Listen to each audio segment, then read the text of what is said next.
Hello and welcome to Fintech Insider Insights. I'm Benjamin Ensor, Director of Research and Strategy at 11FS. In today's episode, we're asking how important is trust to financial services in 2023? Trust is often considered to be the most important currency a financial institution can hold. But how it's earned, how it's lost, or even how it's defined is much more difficult to determine. As we move into an increasingly digital world where people can withdraw funds and switch accounts in a matter of hours or days, depending on where they might be in the world, are customers empowered enough that they don't have to implicitly trust their financial services companies anymore? So in this show, we've invited a panel of outstanding experts to discuss how do financial services companies gain trust, how is it lost, and does trust still matter? So we'll discuss all this and more in today's show, but first, a few brief messages. Hello and welcome LFG people to Fintech Insider, Blockchain Insider, 11FS Spotlight, 11FS Explores, Open Mic Night, After Dark.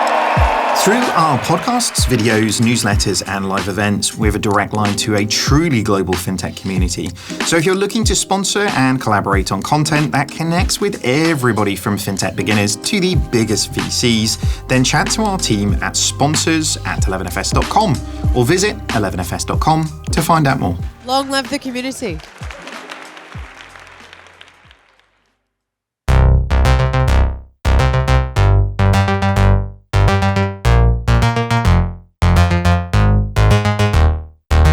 Okay, let's get started. As always, I'm joined by a panel of outstanding guests who are going to shed some light on this crucial question. First of all, it's a welcome return to Fintech Insider to Mark Mullen, Chief Executive of Atom. Thank you so much for being here, Mark, in person, which is always a special treat. Can you remind our listeners about you and about Atom, please? Sure. So I'm the founding Chief Executive of Atom. It's a business that's now been running for 9 years, which is quite shocking. Before that, I was the Chief Executive of First Direct. I've spent 33 years in banking and financial services, which is even more shocking and disappointing, but there you go. And I'm delighted to be here. Fantastic. Wonderful. Thank you. We have another return to Fintech Insider for Cinthia Merlos, who is Chief Operating Officer and co-founder of Vexi. So welcome back to you too, Cinthia. What should our audience know about you and about Vexi? Hi, Benjamin. Thanks for having me again. Well, I'm Mexican. I'm the CEO of Vexi, as you just said. Vexi is a neobank based in Mexico, and our main goal is to expand financial inclusion in our country and in Latin America, and we are doing so by issuing the first credit card for 80% of the population that has no access to traditional banks. Fantastic. Welcome back. And finally, it's a welcome return to Fintech Insider for one of my favourite Canadians, Barb MacLean, Senior Vice President and Head of Technology Operations and Implementation at Coastal Community Bank. Welcome back, Barb. Can you tell our listeners a little bit about you and your shiny new role, please? Thanks for the welcome back, Benjamin. You're one of my favorite 11s, if I can then say that out loud. And, pleasure to be here at the bank, serving communities in Washington State and championing the small business person. And in my role, it's a really exciting time as we get to rewrite our future on how we use technology to be differentiated in the market. And that's already been on strong display here in the bank through our banking as a service partnerships. And so it's a really exciting place to be. Wonderful. I'm particularly delighted because the three of you together have got experience of established firms, of new firms, of big firms, of small firms. So I think you're going to bring together some very diverse perspectives. So I thought we'd start by discussing, what trust is, how is it gained and why is it so crucial to financial services? I'm going to throw this first question to you, Barb. What is trust in a financial services context? Because trust is one of those words that you think you know what it means, and then you stop for a minute and think, well, hang on, there's more to it than just one thing. How do you sort of unpack trust? What do you think of as sort of some of the elements within trust? I think we're going to get into a ton of layers of that nuance in this discussion, which is really exciting. For customers, I think it starts with I trust you, financial services provider, whichever flavor of that you might be. I trust you not to lose my money. I think it's that foundational, fundamental sort of, I trust you if I give you this dollar, that when I want that dollar back, that I can get it. I think that's the place that it starts. But I think there's been research studies that we've all consumed and conversations we've had with, family, friends, customers along all of our journeys, that we know that that's not the only answer to that question. I may choose to join a particular financial institution because there's those visual cues of trust, the bank branch down the street on the corner. That's not true for those that are choosing a model with a digital-only presence. So how do you emulate that trusted surface when you don't have that physical infrastructure? That's been a really interesting conversation to see evolve over time. I'm sure, Mark probably has a ton of thoughts about that. In the kind of space we play in today, I think trust naturally evolves to, I trust you to, hold and keep secure my data. It's not the dollar bill, or in our case, the loony coin that we're sliding over the coiner to the bank teller anymore, right? All the money is all ones and zeros underneath the covers. So foundationally now, I think financial services is about being trusted stewards of people's data. And, there's a whole host of interesting examples in the market where that has been broken almost every time. We're obviously going to talk a lot today, I think, about how trust is broken and how quickly that can unravel and then what happens. Cinthia, can I bring you in on this? Why is trust so important to financial services? Right? I think we all understand that trust is more important in financial services than many industries. Though obviously, healthcare and others, trust is crucial too. Why does trust matter in financial services? Well, I agree with Barb that definitely it's not just the fact of not losing the customer's money or data, but also I think it's very important the trust in the length in which you can help the customers meet or make progress toward their financial goals. So that's also a driver of trust. And it's very important because at the end, the trust in financial services have competitive reputational benefits and enable us to expand and extend customer relationships. Definitely, I believe when trust is weak, we lose those benefits and we have to fight harder to win business. Mark, I really want to bring you in because Cynthia's talking about competitive benefits and so on, and you talked about setting up Atom Bank 9 years ago. And obviously that was at a time shortly after the global financial crisis when trust in financial institutions around the world was best damaged. How do you think about trust? How did you set out trying to create trust? Oh, I think it's part of, I hope at least, the whole purpose of the company and the whole reason the company was created, which was a belief that we could create a business model and a brand that behaved differently and that fundamentally operated differently from the business models that still dominate certainly UK banking, if not banking more generally globally. And that means that you want to establish a set of policies that are transparent and decodable and understandable right from the get-go. So trust is a small little word with a whole bunch of meaning.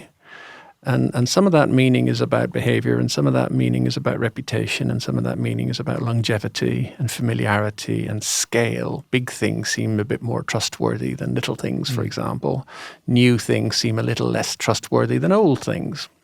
But we often find ourselves in a position where, in fact, our experience is the opposite. Big things turn out to be less trustworthy than little things, and new things turn out to be more trustworthy than old things.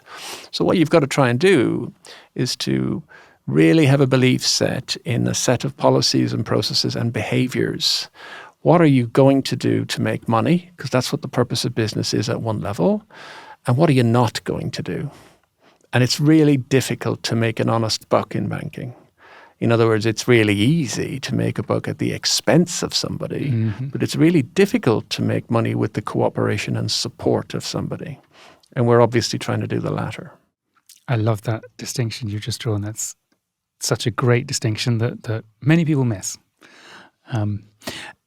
Cinthia, how have you thought about this as you with Vexi, establishing a new brand. Have you thought about it in similar ways to Mark? What are some of the things that you have been trying to do at Vexi to try and build trust? How are you thinking about how you build trust in Vexi's brand with your new customers? Yes, it was quite a journey because when we started just 5 years ago, nobody knew our brand. So Mark must be very familiar with this. Just said 8 years ago, 9 years ago. So I think the most important and the key to us was security. We had to ensure that our customers feel secure, that we have reliable technology, that we had fraud prevention processes in place, that their data, their personal data, and then transactional data was going to be safe with us. So I think that was part of a huge work that we did before even rolling out. We had to know that we were in place, and we continue challenging our systems every year as more and more fraud increases, as digital marketing and digital companies grow. The second part was how we were going to do the customers trust us, and the way we found more accessible to us being entrepreneurs was to make partnerships with strong brands.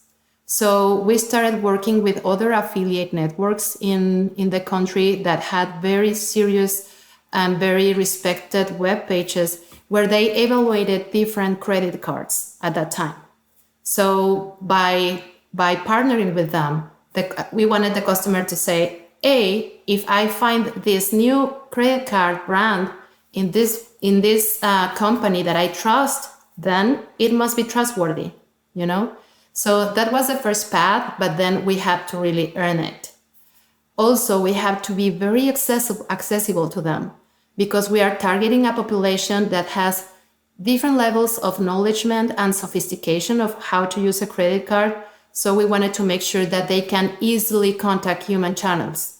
We use a lot of technology, but I believe marrying smart tech with dedicated employees will allow us to emphasize trust. And also, we had to provide them an exceptional and personalized UX experience. They say that experience is the new product now. So we wanted to be sure that being new to these products, they feel safe. They feel we were a brand they can trust. We were accessible to them, and the experience was easy and flawless to them too. Barb, I'd love to bring you in on that point because Cinthia was talking about security and building trust, but also starting to talk about sort of brand association and humans and so on. And Mark made a different point about almost about sort of integrity and fairness and making money in an honest way. Barb, you're a community bank, and of course community banks historically have been very good at being part of their community and building trust in human ways. Do you see differences in the ways that sort of banks with a strong branch presence and strong links to a community can build trust compared with maybe digital banks that don't have quite the same physical connection to a community? Is that helpful or relevant? I'm not sure it's different exactly. It's different certainly that the community that you're curating that relationship with is not locked into a geography if you're not a community banker, for an example. But it's the same fundamental principles of, who is it that I think that I can serve best? And Mark, I think, made some excellent points on you can gain trust by doing what you say and doing that repeatedly. It's about those behaviors that you're choosing to, put on display clearly every day. And, I think regardless of whether that outreach and presence is done in a physical or a digital way to represent yourself to community, the same reasoning is behind it. Mark, I want to bring you in for the sort of final question here about thinking about how the way that financial firms sort of build trust and maintain trust has changed over time. You talked about, when you set up Atom Bank 9-10 years ago. If we think back a bit further, to sort of maybe even back before the internet, that's like prehistoric times. But how has building trust changed, do you think, over the past sort of decade or two? How are the ways that firms need to build trust now different to what people might have done 10 years ago or certainly 20 years ago? So some things are actually the same and consistent. Some things have changed a great deal. So if you think about the sort of fundamental building blocks, we went and got a banking license. Why did we do that? Well, partly it's about the strategy of the company and leverage and et cetera, et cetera. But part of it is about the endorsement from the central bank of the country you happen to be domiciled in, which is, if you don't trust the central bank of your own sovereign nation, then where are you going to go? And so blockchain. Yeah, well, and good luck with that.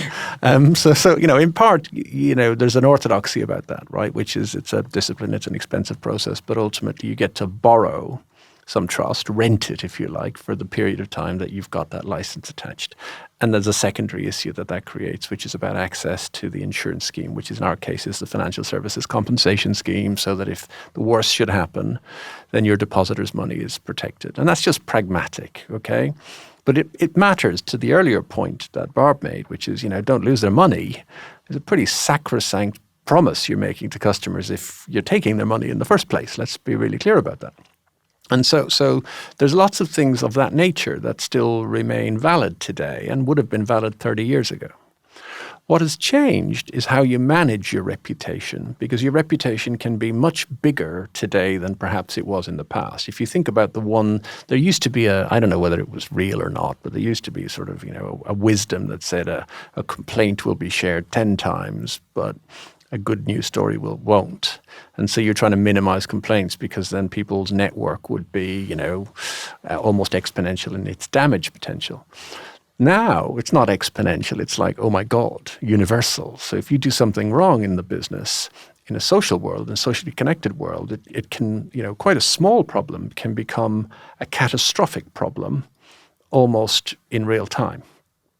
And that's life. You got to live with that, and therefore you've got to be almost more sensitive, and to the point where arguably we've pushed too far. It's we're living in an impossibly perfect world where you're trying not to make a mistake, not to squeak, not to do anything wrong, because ultimately somebody's going to have an opinion, and some of those opinions are pretty amplified. And that means you've got to be connected to that world in a way that perhaps in the past you haven't had to be. And you've got to be realistic about the fact that you're never going to be able to control everything. And so there's that your reputation's just inherently more volatile than it might have been 10, 20, 30 years ago, where it was much more containable. Mm. So effectively, it's become so much more difficult because of the internet, because if you get something wrong, everybody knows quickly in a way that 15, 20 years ago people didn't. Yeah, but it wasn't. What's really interesting is that the underlying dynamic is, the outcome has changed, but the underlying dynamic hasn't changed. So in other words, it was wrong to do it 30 years ago. It's just that, and it's wrong to do it today. That's not changed, but what's changed is the consequences. And so, you just got to be much more mindful about the impact of decisions in a social context. But don't lose sight of the fact that wrong is wrong and right is right, incidentally.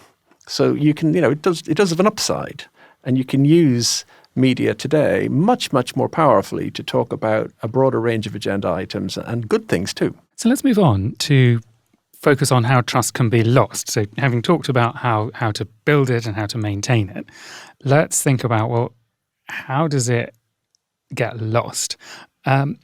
Cinthia, what do you think are some of the biggest ways in which financial institutions in Mexico or elsewhere around the world have managed to lose trust? We don't have to name names, though we can name names. It's always good for listeners. But what do you think are some of the ways that financial institutions have maybe lost trust? Yes, I believe something that is really, really important to stress out about the Mexican market is there is a lot of people, and I don't have the percentage in the top of my mind, but there is a big market that don't use financial institutions because they don't trust them. So there is not a lot of financial education. People feel that they are not empowered to use these tools.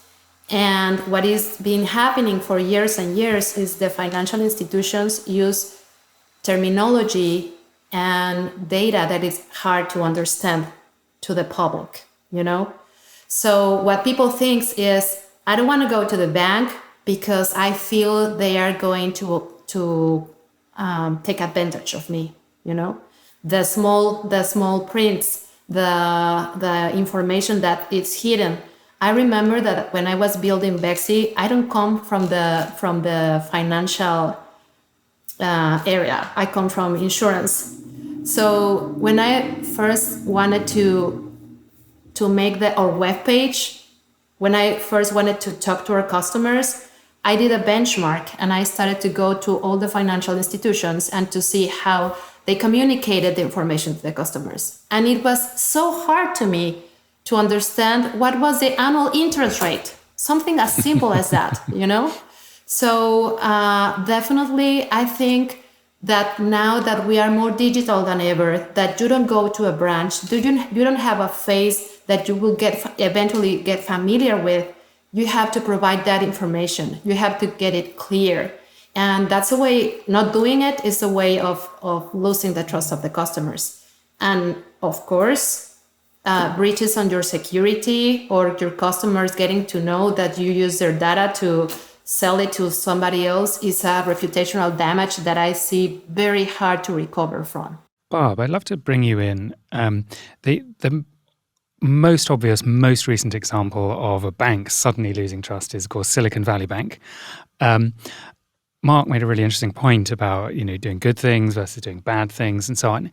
One of the interesting things about the Silicon Valley Bank collapse is it's not obvious that there was lots of wrongdoing there. Mistakes, yes. Things badly managed, yes. Actual wrongdoing, not much evidence that I've seen has come out yet. That may turn out not to be the case.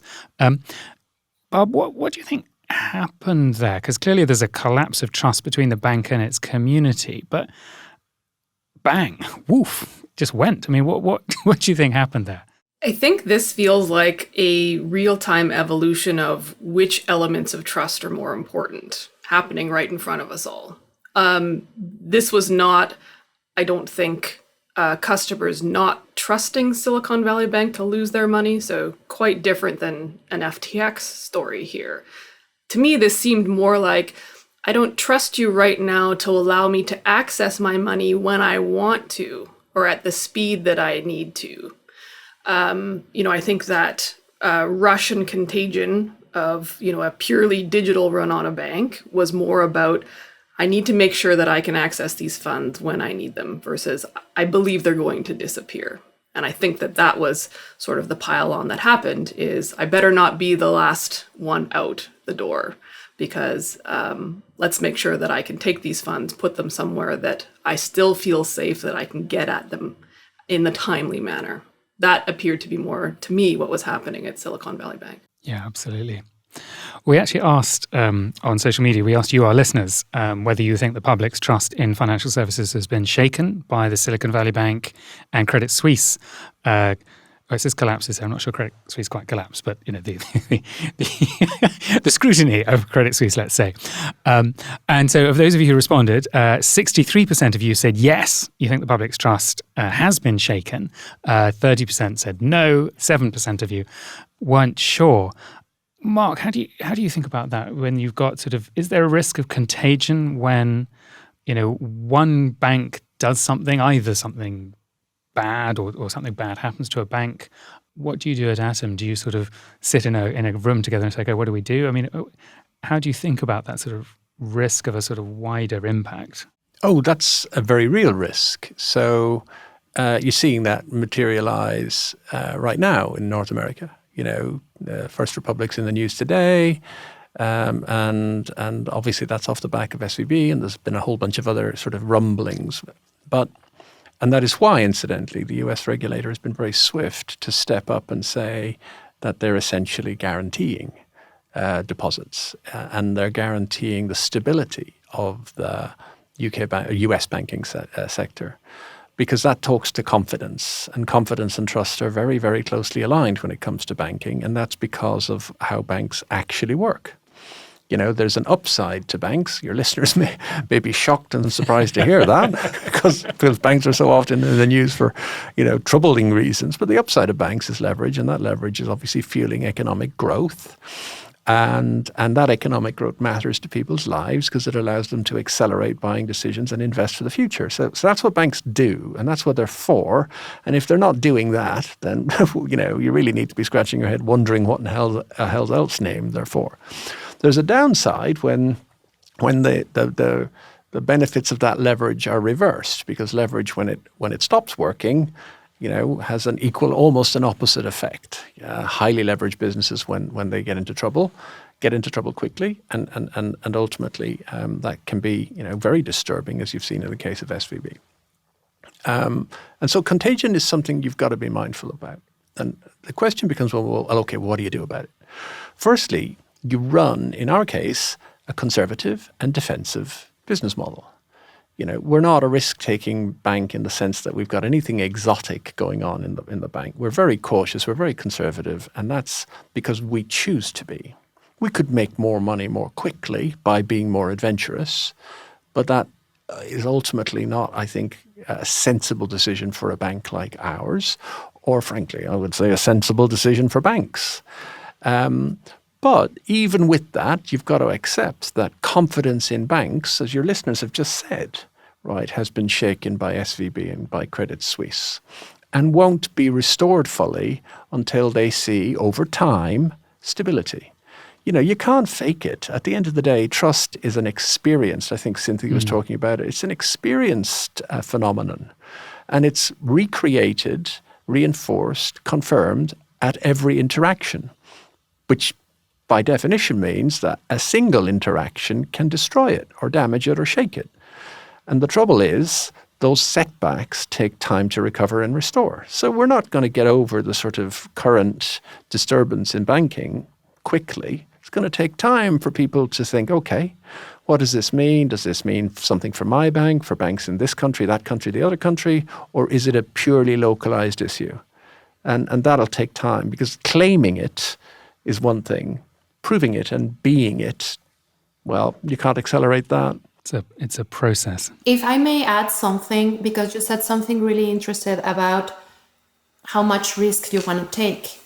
And from the side of a company like ours that definitely are taking a lot of risk going to a segment that is being traditional underbanked, I totally support you, because something that happened to us when we were born is we had a lot of pressure to grow faster by what I define as renting the market. And that's very easy. You can burn a lot of money just to have more customers, provide them very attractive credit lines, so they actually start using your credit card. But eventually they won't be able to pay, and you will create a bigger problem than the one you're solving, So I think trust is built also by having the customer's best interest is your best interest, then it will work, So you have to be mindful of not just creating a 1-minute business, but in the long run, how those decisions will affect the economy and the segment you're serving. Love that. I think the subject of contagion is so interesting, with the fact that both Cinthia and I are here observing this behemoth in the middle of North America from opposite sides of, those borders. And, Cinthia talked about the environment in which she's grown her company, where use of traditional financial services is not as prevalent as some other places. Probably quite an opposite story then in the Great White North up here in Canada, where 93% of the assets are held in 6 banks. And I think the trust nuance that is probably important, to think about in the Canadian market, I'm not sure that it's actually trust. I would relabel that all as inertia, right? And I'm going to borrow one of Simon Taylor's best comments. He has so many, but he talks about zombie accounts and things, right? So, we, I think, tend to think about movement and trust by watching where the money is flowing or who has accounts where. It's probably fair to say that almost every Canadian has an account at one of the big 6 banks. But do we really care to be using it there, right? And, so I think switching is one element that we inside of financial services watch for as a signal on where is trust moving. But I think that just wall of inertia that's in front of you to go and make that choice to actually switch because I got annoyed enough or my trust was broken enough with my institution, to me, those signals just don't exist up here. So I want to do one last question in this section, and I'm going to ask this to you, Cinthia. We talk quite a bit about fintech on this podcast, thus the name. We haven't really talked about fintech in this conversation so far. We've mostly been talking about banks. Broadly speaking, consumers in many markets trust banks and credit unions and community banks and so on more than they trust sort of payments providers and more than they trust fintechs. Mark talked about, the process, the time that it takes to build up trust and so on. Why do people not maybe trust fintechs more? Do you think, Cinthia? Is that just a question of time, or are there other reasons why people still trust banks, or is it that they don't trust them at all, as Barb says, and it's just inertia? Well, there is two things in Mexico, at least. The customers historically don't trust financial institutions. So as fintechs, we have to take something that was negative already and then neutralize it and become it positive, So it's not that we started in a market where everybody loved their banks. There is a survey that says that a millennial prefers to go to the dentist than going to a bank branch. Mm-hmm. So, but I think we are changing things. I was just saying, looking at a survey of EY, they conducted a survey for 2,000 customers of different geographies, gender, wealth tiers. And they found out that 37% say a fintech firm is their most trusted financial service versus 33% that mention a traditional bank. So I think there is a lot to do still, but we're in the right path if people is thinking like that.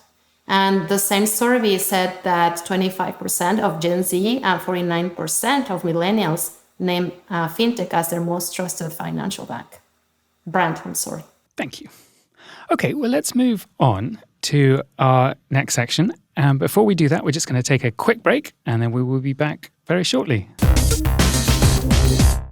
A lot of you know 11FS for our chart-topping podcasts, our events, videos, reports, and a bunch of other cool stuff that we do. But what a lot of you don't know is that this is just all our side hustle. We do so much more than that. At 11FS Ventures, we're partnering with ambitious businesses around the world to design, build, and launch truly digital financial services. We are building banks, shaping new propositions, and growing existing offerings that change the fabric of financial services. And our design, research, strategy and engineering experts are working to improve your customer's relationship with money. To find out a little bit more, check us out at 11fs.com/ventures. Okay, so having looked at sort of how trust is gained and how it's lost, let's take a think about how much it matters in 2023. And maybe I'm going to play devil's advocate a bit here.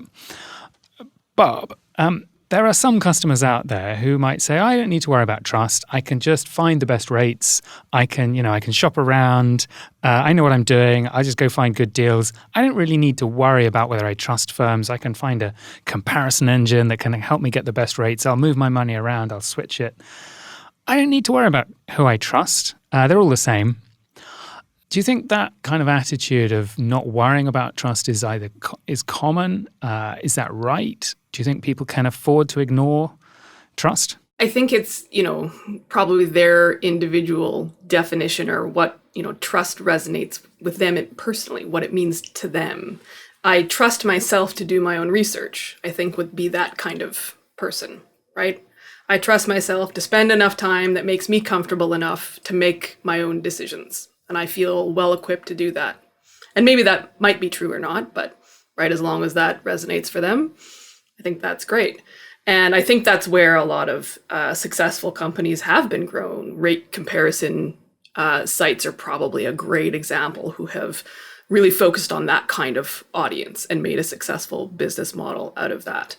I think that question of, who do you trust for that advice is what resonates underneath those statements for me. Cinthia talked a lot about the fact that the kind of communities they're trying to serve have no other place to get financial education and to become informed. So it's probably a very key element of the behaviors that they're committing to do on behalf of their customers. We promise to help you feel informed and feel safe, was one of the things that she talked about a lot. Where is that adjacent community to you that you use as a trustful source of feedback? And I think, there's been a proliferation of new ways that that's happening. We all live inside global communities now. We were just talking about that at the break, right? You can live and work in two different places, and everybody's got a side gig. And, there's been a lot of talk in the media, certainly about what people are sharing on, say, a platform like TikTok. This is a place where I'm going to choose to share advice, whether I'm, got credentials behind me or not. I'm going to at least share my opinion, and that might resonate with a community of people. So picking up on Mark's earlier cues on, where we borrow trust from sort of nationally accredited entities, whatever that means in the place that you work, how do we then help stitch that together across, say, traditional banks like one that I might work with or others, to make sure that we're doing the best to educate customers on places they probably should seek advice, or the pitfalls perhaps of seeking it in places in dark corners, let's say. This partner question is a really interesting one about, do you think carefully about which firms you partner with? Because of this, again, this kind of slight risk of contagion, that you can be managing your company very sensibly and behaving very sensibly, but because you've got a partnership with some other company that maybe doesn't do something sensible, that can damage you. I mean, Cinthia, you talked a little bit about some of the companies you were partnering with. How do you think about trust in that context? Do you worry ever that, and please jump in, Barb, and Mark as well, but do you worry ever that you might partner with a company that maybe you shouldn't have done? Is that a risk that you worry about? Definitely, all the time. That's something that you are always vulnerable about, but you have to put your processes in place to do your due diligence and be sure that you are partnering the correct partners. So far, it's been very good to us. Like, I only have positive stories on that regards, and I hope we keep that way. One positive example is American Express. We are the only fintech that issues an American Express credit card in Latin America. So that's very positive. In the whole Latin America. Yeah, wow. That's it. So that's super positive, and it's so aspirational, and they have a reputation of good service for the customer that also resonates to us, And we will have to keep our eyes open, because the contrary can happen very easy like this. And that's why we have a lot of processes in place. We are bringing more experts to the company so that we have more eyes that help us do that work. I often wonder if we mislabel those relationships. We love to talk about partnerships. It's bandied about quite consistently. But I am often curious and actually quite convinced that those relationships are almost never partnerships. I think we like to label vendor-customer relationships as partnerships because it makes us feel better about them, but they almost never are. To me, a partnership is when you have shared skin in the game and are pursuing a joint outcome together. Most often, that's not what you have, though. You have two companies that, probably for good reasons and not nefarious ones, are choosing to work together. But it's almost never, in my definition anyways, an actual partnership. I think it depends on your team, Like, you really have to make the best of it. Like, if your company grows, they grow. If they grow, if they improve their technology, your company will be benefited. So maybe they are not as deep as we would like, but definitely it's a coexistence over there. I think this is a really interesting point, because I think if when we look at the future of financial services, we can see that ecosystems and partnerships are becoming more important. I agree with you, Barb, that sometimes we label things as partnerships that are just a buyer-vendor relationship. But you can also see businesses working together on, shared products where they do both have skin in the game. I mean, I think obviously the card network's a really obvious example of that. Yes, banks are kind of just using their rails, but there is a partnership at some level there. And I think we'll end up with more and more of that. So I think that does become an interesting question going forward is, do firms have to think carefully about who they partner with? For example, if we think about banking as a service, there were a couple of American banks that partnered with some of the sort of crypto companies that then got into trouble. And that didn't do much good for the reputation of those banks that had built those partnerships. So I think that's a very interesting question to think about of the, you build up all this equity in your own trust at each of your banks, but then if you partner carelessly, potentially you damage some of that trust. Oh, if it's your brand on the masthead, then the customer is going to assign responsibility and accountability to you. And so if you're issuing a credit card, it might be an Amex credit card, it might be a MasterCard credit card, but it's ultimately the bank or the issuing name that the customer will contact first if and when there's a question or a problem. And you just got to live with that. So you're absolutely right. If you choose badly, if you partner badly, then it won't work out. And there's no evading that. The qualities of consistency and reliability are undervalued. Simply by doing things predictably and repeating the trick time and time and time again is massively important in building consumer or building customer confidence. And we all have partners or third-party relationships or supplier relationships, however you want to characterize them, of one sort or the other to make possible what we do. The key criterion for me is, one, understand that if it's got Atom's name on it, then we're the accountable partner. And two, it's just got to work relentlessly. And those are two sort of, if you like, cardinal rules. Given the importance of trust, does there need to be an executive who's in charge of it? Is this something that's important enough to a brand that a specific person at the bank, a specific person has to be responsible for it? Is everybody responsible for it? How should banks, fintechs, companies sort of think about an organized trust? Is it just the chief executive's responsibility? Is it everyone's responsibility? Barb, what's your thinking on how does everyone manage this? Who needs to be thinking and worrying about this? Is it chief operations officer? Whose job is this? This feels a little bit like trying to satisfy everybody and satisfying nobody sort of a conversation, maybe. I feel like if we all leave this room agreeing that it's everybody's responsibility, it's ultimately become nobody's responsibility. So, I think there's some key governance contributors to this topic, if you ask me. It certainly begins with the executive. There's no successful program or, cultural keystone that resonates across your organization that isn't supported by the top executive. If they're not putting their name and behaviors and actions behind that thing, your teams aren't going to either. So there's certainly some foundations of truth of that all starts at the top. But I think, for the leaders across your company, whether it's, the middle managers kind of stuck in the middle, whether it's the boards that advise you and help give you oversight, I think they all need to be paying attention to that topic. But as we've, spent the last number of minutes talking about, there's a lot of gray in the nuance of how you define it. So it needs to be well understood across your organization what this means to you and, how you choose to regularly execute on it. I loved Mark's point there, actually. This is some of the things that you can make look really simple, but that are actually really hard to do well, is that doing these boring things right. And I think if you can make sure that your various levels of leaders understand what you mean when you say trust, then they'll go on the path that you want them to take. Can I sort of make another comment on that, if you wouldn't mind? It's actually about something that Cinthia said earlier as well, which is, what happens when it goes wrong It will go wrong. It won't might go wrong. It will definitely go wrong, and it will go wrong often. And sometimes it will be your fault, and sometimes it will be that the customer doesn't understand or doesn't feel comfortable about something. And at that moment, you have the old Jan Carlson sort of moment of truth.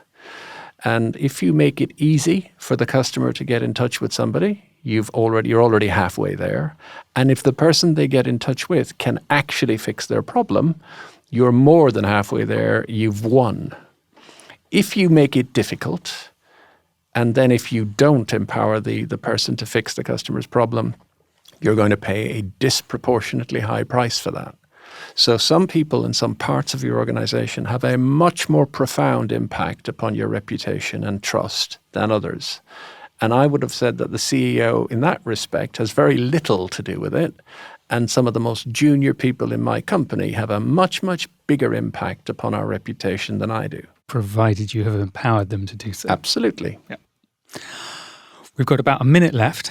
So I'm going to bring it back to the question we had at the top. How important is trust to financial services in 2023? And so my question to the three of you is it more important than it was in the past, less important, or about the same?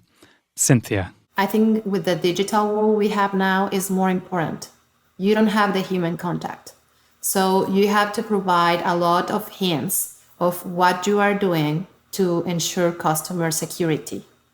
Even if it's reputational security, data, money, So I think it's more important, and we have to do higher efforts in the digital world. Thank you. Barb.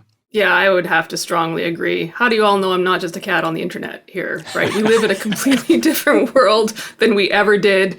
Maybe this is actually Chat GPT speaking to you, right? We've lived through some social chaos where nobody can trust anything and nobody believes anything that anybody says anymore. So if this is not a foundational thing, you think hard about how to put and keep in place and earn back every time that you need to. It's never been more important than it ever was. Well, listen, if Barb is a cat, then that is a hell of an AI that she's using. But here's my thought about this. I don't really know whether it's more or less important, but I do know this, which is that facts were facts 30 years ago and they're still facts today, and truth was truth 30 years ago and it's still today. The only thing that's changed is the visibility and the transparency and the immediacy of it all. But ultimately, if you do the right thing, and if you continue to do the right thing, you've got a chance of succeeding. And if you don't, you're probably going to be found out more quickly today. That's the only difference. Love that. All right. Well, that wraps up today's discussion. Thank you so much to my three panelists for joining me. You've been wonderfully insightful. Where can people find out a little bit more about you and your companies? Barb? You can find us at coastalbank.com. And you can find me on the weekends surfing up a fintech playlist on Sundays on LinkedIn. Cinthia. You can find us at vexi.mx. And I'm always as Cinthia Merlos on Twitter or LinkedIn. You can see me there. And Mark. You can find me on LinkedIn, and you can find Atom at atombank.co.uk. And you can find me, Benjamin Ensor, on LinkedIn. And you can find out about everything we're up to at 11FS at 11FS.com. So thank you all so much for listening. If you liked what you've heard, please subscribe to the podcast. Do let us know what you'd like to hear about on future shows. You can find us on social media. Just search for 11FS or Fintech Insider, or even email us, podcasts@11fs.com. Thank you all so much for listening, and goodbye.